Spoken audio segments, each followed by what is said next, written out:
স্লোগানে 5 বছরে কোনো দেখা যায়নি আমাকে। 5 বছর পরে আজকে ইলেকশন, উনি আজকে ইলেকশনে এসছেন। 5 বছরে কোনো দেখা যায়নি।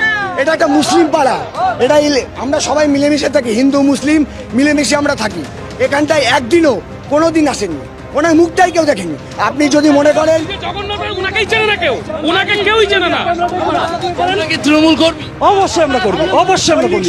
আপনি একটু প্লিজ রাস্তাটা দেখান, ক্যামেরাম্যান রাস্তাটা দেখান। 5 বছরে ওনার কোনো দায়িত্ব নেই, একটা সাংসদের কোনো পঞ্চায়েত থেকে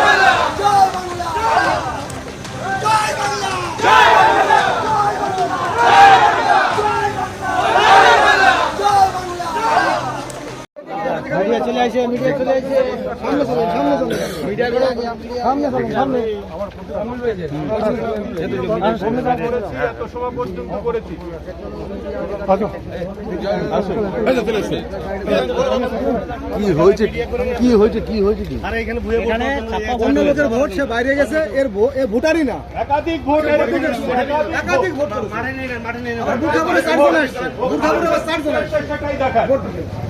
কে ওকে নেতৃত্ব দিয়েছে সেটুকু ওকে দেখতে হবে। শরীফ বিশ্বাস। সেটা হচ্ছে অভিযোগ ভোটারদের আপনারা প্রভাবিত করছেন। না না, এটা ভুল, মিথ্যা কথা এগুলো। এই যে টিফিন দিয়ে ভোটারদের প্রভাবিত করছেন, টিফিন ভোটের পরে দেওয়া ভোটের পরে আমাদের কর্মীদের দেওয়া হচ্ছে। মানে গ্রামের মানুষ তো টিফিন পাচ্ছে, গ্রামের মানুষ তো তারা কর্মী না, কর্মীর সঙ্গে যারা দুই একজন আসছে তারাই পাচ্ছে, তাদেরকে টিফিন দিচ্ছেন। আচ্ছা, সবাই আসছে না, আমাদের কর্মীরা যারা তাদেরই দেওয়া হচ্ছে। ও দিদি, আপনার এলাকায় কিছু মানুষ ভোট বয়কট করেছে, সেখানে পোস্টারও রয়েছে এবং ভোট বয়কটের ডাক দিয়েছে। ওদেরই লোক, তৃণমূলেরই লোক, জল পাচ্ছে না, সে ওরাই বয়কট করেছে, তো আরো বেশি ভোট দিতে এসেছে, আর বেশি করে তো ভোট দিতে আসছে। আচ্ছা আচ্ছা, কি নাম দিদি আপনার? আমার নাম সুলেখা চৌধুরী, আপনি 33 পার্টির মেম্বার ভারতীয় জনতা পার্টির। ঠিক, এই জায়গাটার নাম কি দিদি? ইটাপুকুর। ইটাপুকুর, ঠিক আছে। ভোট দিতে যাবেন না? কেন ভোট দেবেন না কেন? ভোট দিয়ে কি হবে? ঘরে জল পড়ে জল খাচ্ছি, ঘর নেই, জল নেই, তারপরে রাস্তা নেই, ভোট দিয়ে কি হবে?